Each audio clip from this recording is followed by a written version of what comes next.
Hello hello guys, very warm welcome to all of you. তো আজকে আমরা বাস্তব সংখ্যা বা রিয়েল নাম্বার নিয়ে আলোচনা করব। দেখো, আমাদের সমস্ত যে সংখ্যা রয়েছে, যে নাম্বার সিস্টেম রয়েছে, সেটা দুভাগে ভাগ করা হয়। একটা হচ্ছে আমাদের বাস্তব সংখ্যা, একটা অবাস্তব সংখ্যা। বাস্তব সংখ্যা ইংলিশে বলছি আমরা রিয়েল নাম্বার, আর একটা হয় কমপ্লেক্স নাম্বার। তো কমপ্লেক্স নাম্বারটা আমরা একটু উঁচু ক্লাসে গিয়ে, ক্লাস 11-12 গিয়ে সেখানে আমরা ডিটেলসে জানবো, ঠিক আছে? তো আজকে আমাদের বাস্তব সংখ্যা, আমাদের ক্লাস 10 পর্যন্ত যে সমস্ত কিছু আমাদের প্রশ্ন এসে থাকে আমাদের বাস্তব সংখ্যার উপর, ঠিক আছে? তো এটা হচ্ছে আমাদের মেন টপিক। তো বাস্তব সংখ্যার মধ্যে অনেকগুলো পার্ট থাকে: স্বাভাবিক সংখ্যা, অখণ্ড সংখ্যা, পূর্ণ সংখ্যা, মূলদ সংখ্যা, অমূলদ সংখ্যা। তো এইগুলো নিয়ে আমাদের কনফিউশন থাকে কি এখানে কোন ভাগে কোন নাম্বারগুলো আসে, ঠিক আছে? তো এর সমস্ত পার্টগুলো আজকে আমরা ডিটেলসে জানবো। এগুলো জানা না থাকলে কিন্তু প্রশ্ন করতে আমাদের খুবই অসুবিধা হয়। তো সবার প্রথমে স্বাভাবিক সংখ্যা বা ন্যাচারাল নাম্বার। স্বাভাবিক সংখ্যা বা ন্যাচারাল নাম্বার আমরা কোন নাম্বারগুলোকে বলে থাকি? তো স্বাভাবিক সংখ্যা বা ন্যাচারাল নাম্বার নাম শুনে বোঝা যাচ্ছে স্বাভাবিক সংখ্যা, এখানে বেশি কিছু জটিল নেই। জাস্ট সিম্পল তোমাকে যদি লিখতে বলে, আমরা ছোটোবেলায় যখন আমরা সংখ্যা লেখা শিখি, তো সেখানে আমরা কিভাবে লিখি? 1, 2, 3 এভাবেই তো শিখি। তো সিম্পল এভাবে যে নাম্বার চলে যাচ্ছে আমাদের ইনফিনিটি পর্যন্ত, সেটাই হচ্ছে স্বাভাবিক সংখ্যা। 1, 2, 3, 4, 5, 6 করে সমস্ত, ঠিক আছে? অখণ্ড সংখ্যা, হোল নাম্বার। হোল নাম্বার কি? হোল কথার মানে কি? WHOL, whole. হোল কথার মানে সমস্ত। তো সমস্ত মানে দেখো, এখানে আমরা স্টার্ট করেছি 1 থেকে, ন্যাচারাল নাম্বার বা স্বাভাবিক সংখ্যায় 1, 2, 3, 4, 5, 6 এভাবে চলছে। তো এখানে কি জিরোটাও ইনক্লুড হয়ে যাবে। 0, 1, 2, 3, 4। হোল নাম্বার কি? হোল নাম্বার কি হলো?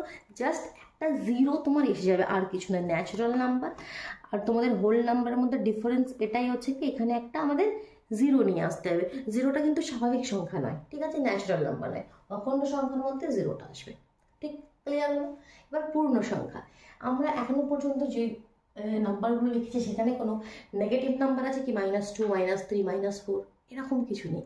এবার সেই মাইনাসের কনসেপ্ট আসছে ইন্টিজার, দ্যাট মিনস পূর্ণ সংখ্যায়। সেটা কেমন? মিডলে 0, এদিকে 1, 2, 3, 4 এদিকে চলে যাচ্ছে, আর এদিকে -1, -2, -3, -4 এদিকে চলে যাচ্ছে। তো এই সমস্ত হচ্ছে আমাদের পূর্ণ সংখ্যা বা ইন্টিজার। ক্লিয়ার? পূর্ণ সংখ্যা বা ইন্টিজার মানে কি? পজিটিভের দিকেও নেবো, নেগেটিভের দিকেও নেবো, জিরোটাও নেবো। এগুলোকে বলে পজিটিভ ইন্টিজার, এগুলোকে বলে নেগেটিভ ইন্টিজার। ক্লিয়ার? ধনাত্মক পূর্ণ সংখ্যা, ঋণাত্মক পূর্ণ সংখ্যা। নেক্সট আমরা চলে যাবো মূলদ সংখ্যায়, যেটাকে আমরা ইংলিশে বলছি র্যাশনাল নাম্বার। আর একটা অমূলদ সংখ্যা, যেটাকে আমি বলি ইর্যাশনাল নাম্বার। র্যাশনাল নাম্বার হচ্ছে সেই সমস্ত নাম্বার যাদেরকে আমরা P/Q এর ফর্মে লিখতে পারি। P/Q এই ফর্মে লিখতে পারি। এখনো পর্যন্ত এই ফর্মে আমরা লেখা একটাও দেখিনি। তো এবার এই ফর্মে মানে তোমাদের কাছে কোনো নাম্বার রয়েছে 2/3 বা 5/6, তো এগুলো সব কোন দলে যাবে? এগুলো সব মূলদ সংখ্যা বা র্যাশনাল নাম্বার, যেগুলোকে আমরা P/Q এর ফর্মে লিখতে পারি। কিন্তু এখানে একটা কথা আছে, এখানে এই যে কিউ, সেই কিউটা কখনোই জিরো হবে না। কিউ এর জায়গায় কখনো জিরো লিখতে পারবে না। কেমন?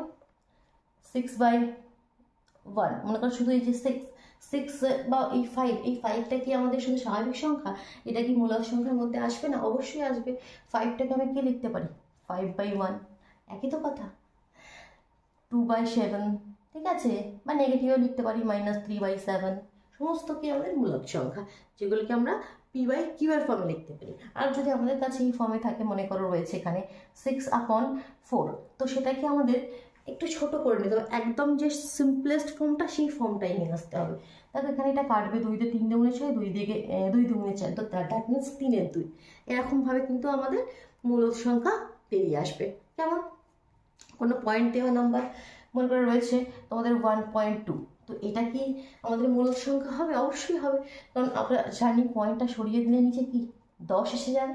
তো এটাকে P/Q এর ফর্মে লিখে দিলাম। 2 দিয়ে কেটে দাও, 6 দুগুণে 12, 2 দিয়ে 5 দুগুণে 10, দ্যাট মিনস 6/5।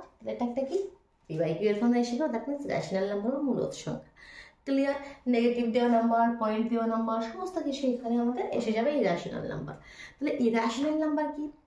ইর্যাশনাল নাম্বার হচ্ছে সেই সমস্ত নাম্বার যেগুলোকে রুটের বাইরে থেকে আমরা বের করে নিয়ে আসতে পারি না।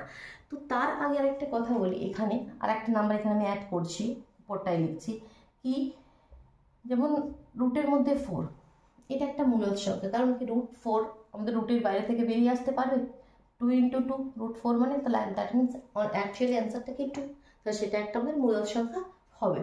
কিন্তু √3 এটা রুটের বাইরে বের করে নিয়ে আসতে আমরা পারবো না। √2 √7 এই সমস্ত যে নাম্বারগুলো হয় যেগুলো রুট থেকে আমরা বের করে নিয়ে আসতে পারবো না, সেগুলি হচ্ছে অমূলদ সংখ্যা বা ইরেশনাল নাম্বার। এছাড়া অনেক সময় এই ফর্মে থাকে কি 0.10 100 100, এরকম ফর্মে কিন্তু আমাদের কাছে অনেক সময় নাম্বার থাকে, এগুলো হচ্ছে আমাদের অমূলদ সংখ্যা বা ইরেশনাল নাম্বার। ক্লিয়ার? বোঝা গেল? তাহলে বাস্তব সংখ্যা বা রিয়েল নাম্বারের সমস্ত পার্ট ক্লিয়ার হলো। আর কোনো কনফিউশন থাকলে অবশ্যই কমেন্ট বক্সে জানাও। এখানে আরেকটা ইম্পর্টেন্ট টপিক থাকে, সেটা হচ্ছে কোপ্রাইম নাম্বার। তো সেখানে যদি কারো কনফিউশন থাকে তোমরা অবশ্যই কমেন্ট বক্সে জানাও, তাহলে আমি সেই কোপ্রাইম নাম্বার নিয়ে নেক্সট আলোচনা করবো। কেমন? চলো তাহলে আজকের মতন টাটা।